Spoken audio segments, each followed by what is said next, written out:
आज हम पढ़ेंगे क्लास 8 मैथ में परिमेय संख्या। परिमेय संख्या के बारे में जानेंगे कि परिमेय संख्या होता क्या है।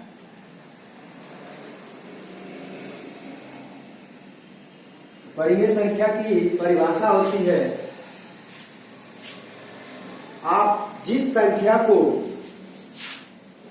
P/Q के रूप में लिख सके, कोई भी संख्या हो जिसे P/Q के रूप में हम लिख सके, जहां P और Q एक पूर्णांक संख्या हो। क्या हो? पूर्णांक संख्या। पूर्णांक संख्या आपको पिछले वीडियो में बताया गया था कि पूर्णांक कहते किसको है। पूर्णांक संख्या कहते हैं पूर्णांक संख्या 0 +-1 +-2 +-3 +-4 डॉट करते इनफाइनाइट।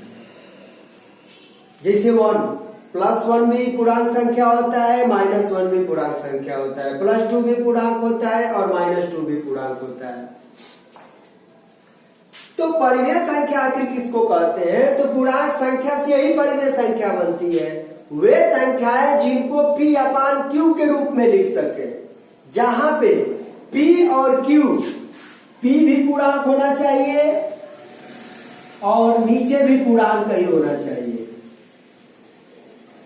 देखिए, इन्हीं में से कोई संख्या ऊपर भी होनी चाहिए और इन्हीं में से कोई भी संख्या नीचे भी होनी चाहिए।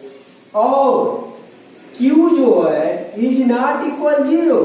इसका मतलब कि जो हर का मान होगा, जैसे हम कोई भी संख्या भिन्न लिखते हैं तो ऊपर वाला भी पूर्णांक होना चाहिए और नीचे वाला भी पूर्णांक होना चाहिए। लेकिन जो नीचे वाली हमारी वैल्यू होगी, जो संख्या होगा, वो शून्य नहीं होना चाहिए।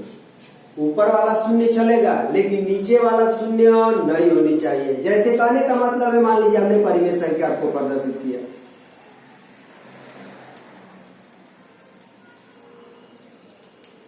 1/2 लिखे, 1/3 लिखे, 2/5 लिखे, 6/7 लिखे। देखिए, ये सभी संख्याएं क्या है? परिमेय संख्या है। अब देखिए, मान लीजिए 1 लिखे, आप 0 लिख दिए। अब आपसे कोई पूछे कि ये कौन सी संख्या है, तो हमने परिभाषा क्या बतलाया है कि वे संख्याएं जिनको P/Q के रूप में लिख सके, जहां P और Q दोनों पूर्णांक हो और Q इज नॉट इक्वल 0, यानी हर जो शून्य के बराबर न हो, तभी वो संख्या क्या कहलाएगी? परिमेय संख्या कहलाएगी। तो यहाँ पर देखिए, आपका हर क्या मिल रहा है? शून्य मिल रहा है, अर्थात ये परिमेय संख्या नहीं है। तो परिमेय संख्या नहीं है, इसको क्या बोलेंगे? ये अपरिभाषित है। चूंकि हम जानते हैं कि किसी भी संख्या में अगर शून्य से आप भाग दें, कोई भी संख्या हो, अगर उसमें हम शून्य से भाग देंगे तो उसका आंसर क्या मिलेगा? तो कुछ आंसर ही नहीं मिलेगा, अपरिभाषित होगा। अपरिभाषित का मतलब ये होता है कि जिसको हम एक भाषा में कह सकते हैं अनंत कह सकते हैं, यानी इसको हम प्रदर्शित करते हैं इनफाइनाइट से, यानी 1/0, यानी किसी भी संख्या में 0 से भाग देंगे तो हमें क्या मिलेगा? इनफाइनाइट मिलेगा। इसका मतलब कि किसी का भी हर अगर शून्य हो जाता है तो वह परिमेय संख्या नहीं होगी। परिमेय संख्या किसको कहते हैं? वे सभी संख्याएं जिनको P/Q के रूप में लिख सके, अर्थात अंश बटे हर के रूप में, जहां अंश का भी मान पूर्णांक होना चाहिए और हर का भी मान क्या होना चाहिए? पूर्णांक होना चाहिए। और पूर्णांक में Q जो है 0 के बराबर नहीं होना चाहिए। आप कोई भी संख्या ले लीजिए, A to Z कोई भी संख्या ले लीजिए, यानी इन्हीं पूर्णांकों में से कोई भी आप संख्या ले लीजिए, वे सभी संख्याएं परिमेय संख्या होंगी। केवल जिसका हर शून्य होगा उसको छोड़ के बाकी संख्याएं परिमेय संख्या होती है। अब परिमेय संख्याओं पर ही हम क्वेश्चन का सॉल्यूशन करेंगे। अब जैसे होता है परिमेय संख्याओं का योगफल, परिमेय संख्याओं का घटाना, परिमेय संख्याओं का गुणनफल, परिमेय संख्याओं का भाग, यानी आपको दो परिमेय संख्या दिया रहेगा, योगफल पूछ सकता है, गुणनफल पूछ सकता है, उसके बाद घटाना भी पूछ सकता है, भाग भी पूछ सकता है। जैसे हम पीछे ही क्लासों में पढ़े हैं, कुछ संख्याओं को जोड़ते हैं, वैसे परिमेय संख्याओं को कैसे जोड़े। तो ठीक जैसे हम भिन्न का सवाल करते हैं, वैसे भी परिमेय संख्याओं को भी जोड़ते हैं। जैसे मान लीजिए दो परिमेय संख्या दे दिया 3/5। अब मान लीजिए ये हमारी ए भी परिमेय संख्या है, ए भी परिमेय संख्या है, दोनों का योगफल करना है। तो जैसे हम भिन्न का सवाल जोड़ते हैं, वैसे ही परिमेय संख्या को ऐड करेंगे। तो आपको इस सिलेबस में मिलेगा, पहला नियम मिलता है क्रम विनिमय नियम। क्या होता है क्रम विनिमय नियम? क्रम विनिमय नियम आपको आगे भी क्लास में पढ़ना है। तो परिमेय संख्या में जब दो संख्याओं को ऐड करते हैं, यानी दो परिमेय संख्याओं को जोड़ते हैं, या तीन परिमेय संख्याओं को, दो परिमेय संख्याओं को जोड़ते हैं, तो क्या परिमेय संख्याओं को जो हम जोड़ की क्रिया होती है, उस पर क्या क्रम विनिमय लागू होता है या क्रम विनिमय का नियम पालन करता है कि नहीं? तो क्रम विनिमय है क्या? क्रम विनिमय ये है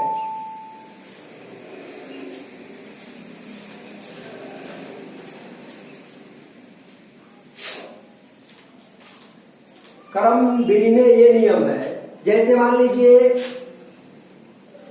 हम 5 धन 3 को जोड़ेंगे, तो इसका क्रम का परिवर्तन कर दें। जैसे 5 धन 3 जोड़े हैं, तो हम 3 धन 5 कर दिए, यानी इन दोनों का क्रम का परिवर्तन कर दिए। और क्रम का परिवर्तन करने पर अगर इसके मान में कोई परिवर्तन नहीं होगा, तो हम कह सकते हैं कि योग की क्रिया पर परिमेय संख्या पर क्रम विनिमय नियम का पालन करता है। जैसे कहने का मतलब कि मान लीजिए 3/5 है और 2/7 है, ये दोनों आपकी परिमेय संख्या है। तो इसको जब हम क्रम का परिवर्तन करेंगे, तो क्रम का परिवर्तन का मतलब कि 2/7 पहले लिखेंगे और ये 3/5 करेंगे। अब दोनों को ऐड कर दीजिए। जब दोनों को ऐड करेंगे और दोनों तरफ का मान बराबर आएगा, तो हम कह सकते हैं कि योग की क्रिया पर क्रम विनिमय नियम का पालन करता है। अब दूसरा है साहचर्य। साहचर्य प्रगुण। साहचर्य प्रगुण है क्या?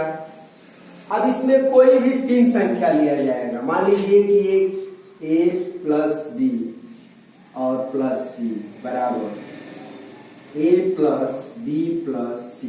देखिए यहां हमने 3 संख्या लिया है, साहचर्य में 3 संख्या लेना पड़ेगा। पहले 2 संख्याओं को जोड़ेंगे, इसको जोड़ने के बाद तीसरी संख्या ऐड करेंगे, राइट? अगले में क्या करेंगे? बाद वाले 2 संख्याओं को जोड़ेंगे, उसके बाद पहली संख्या को जोड़ेंगे।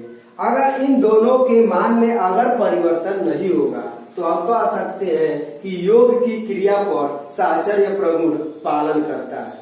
अगर इन दोनों के मान में परिवर्तन आ गया, तो फिर हम जैसे कहने का मतलब देखिए 3 धन 6 प्लस 7 बराबर,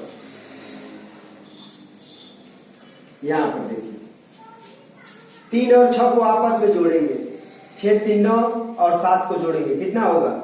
16। अब यहाँ पर इसको ऐसे हल करेंगे, पहले इसको हल करेंगे प्लस तब 7, तब यहाँ पर बराबर ये 16 होगा। इधर देखिए पहले इसको जोड़ेंगे, तो 3 अधम 7 और 6 13 और 13 3 ये हो जाएगा 16। दोनों पक्ष बराबर हो गए।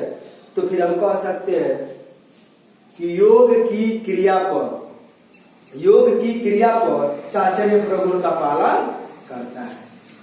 ऐसे मान लीजिए घटाना की बात करेगा। जैसे मान लीजिए 5 में से 3 घटाना है और इसका क्रम में परिवर्तन कर दिए, 3 में से 5 को घटाना है। देखिए यहाँ पे 5 में से 3 घटाएंगे 2 बचेगा, लेकिन 3 में से 5 को घटाएंगे तो -2, यानी यहाँ पर बराबर नहीं मिलेगा।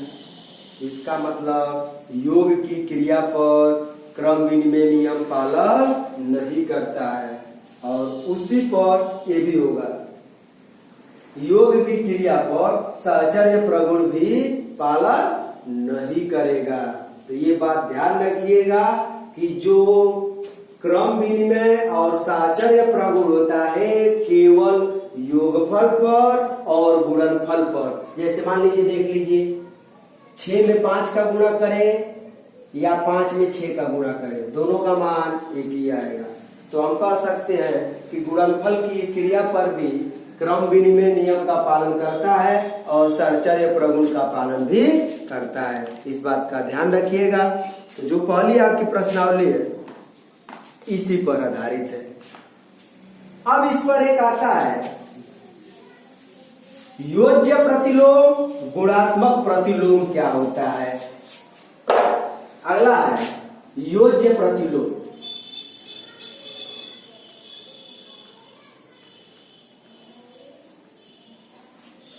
योज्य प्रतिलोम, प्रतिलोम मतलब होता है उल्टा, और योज्य प्रतिलोम होता क्या है। योज्य प्रतिलोम का मतलब यहां पर देखिए, जैसे मान लीजिए कि हम यहां पर 5 लिखे, इसका योज्य प्रतिलोम क्या होगा, तो माइनस के 5 होगा। योज्य प्रतिलोम में करना क्या रहता है, जो संख्या दिया है उसका चिन्ह क्या है, चिन्ह उसका ठीक विपरीत हो जाता है। योज्य प्रतिलोम की परिभाषा होती है जिन दो संख्याओं का योगफल, जिन दो संख्याओं का योगफल क्या हो, शून्य हो। जैसे हम इन दोनों को ऐड करते हैं आपस में, योगफल क्या मिलेगा, 5 में -5 को ऐड करेंगे तो योगफल हमें शून्य मिलेगा। तो हम कह सकते हैं कि 5 का योज्य प्रतिलोम -5 है, या -5 का योज्य प्रतिलोम 5 है। योज्य प्रतिलोम का मतलब होता है कि जो संख्या का चिन्ह दिया है उस चिन्ह को आप क्या करेंगे कि चिन्ह का परिवर्तन कर देंगे। प्लस में दिया है तो माइनस, माइनस में दिया है तो प्लस कर देंगे। उसके बाद आता है गुणात्मक प्रतिलोम। गुणात्मक प्रतिलोम होता क्या है, तो गुणात्मक प्रतिलोम में ध्यान दीजिएगा चिन्ह का परिवर्तन नहीं होता है। जैसे मान लीजिए यहाँ पर 5 दिया है तो इसका गुणात्मक प्रतिलोम हो जाएगा 1/5 होता है। योज्य में क्या होता है कि चिन्ह का परिवर्तन होता है, लेकिन गुणात्मक प्रतिलोम में चिन्ह का परिवर्तन नहीं होता है। अगर मान लीजिए ये -5 दिया है तो इसका जो गुणात्मक प्रतिलोम होगा -1/5 होगा। इसकी परिभाषा क्या होती है, जिन दो संख्याओं का गुणनफल अगर +1 हो, देखिए इसका गुणनफल अगर करेंगे 5 × 1/5 तो 5 से 5 कट जाएगा, बराबर क्या मिलेगा, 1 मिलेगा। यहां इसका गुणनफल करेंगे तो आपको +1 मिलेगा। तो हम कह सकते हैं कि -5 का गुणात्मक प्रतिलोम -1/5 है। तो गुणात्मक प्रतिलोम का मतलब ये होता है कि एक दोनों संख्याओं को आपस में गुणा करें तो रिजल्ट हमें +1 मिले। देखिए फिर से एक बार बता दे रहे हैं गुणात्मक प्रतिलोम कैसे निकालेंगे। जो संख्या दिया है उसको उल्टा बटे में करके लिख दीजिए। कोई भी संख्या दिया है, मान लीजिए यहाँ पर 2/5 दिया है, इसका कुल दिया गुणात्मक प्रतिलोम, तो इसको उल्टा कर दीजिए यानी 5/2। जैसे दिया है उसको ठीक उल्टा कर देंगे तो गुणात्मक प्रतिलोम हो जाएगा। योज्य प्रतिलोम में क्या होगा, केवल चिन्ह का परिवर्तन करना रहेगा। तो पहली प्रश्नावली में आपका यही क्वेश्चन दिया है, आप इस क्वेश्चन को आसानी से कर लीजिएगा।